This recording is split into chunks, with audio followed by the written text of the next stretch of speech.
বন্ধুরা, সামনেই অক্ষয় তৃতীয়া, 30শে এপ্রিল অক্ষয় তৃতীয়া। সেই দিনকে কি কি জিনিস কেনা শুভ?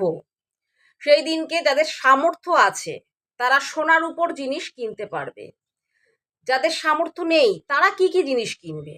তারা হলুদ সর্ষে সেই দিনকেই অর্থাৎ অক্ষয় তৃতীয়ার দিনকে কিনতে পারো। মা লক্ষ্মীর আগমন ঘটে তাহলে। এবং 5টা লক্ষ্মী কড়ি তোমরা অবশ্যই কিনতে পারো অক্ষয় তৃতীয়ার দিনকে। শুকনো গাঁট হলুদ দশকর্মার দোকানে কিনতে পাওয়া যায়, সেটাও তোমরা কিনতে পারো এই অক্ষয় তৃতীয়ার দিনকে, খুব ভালো।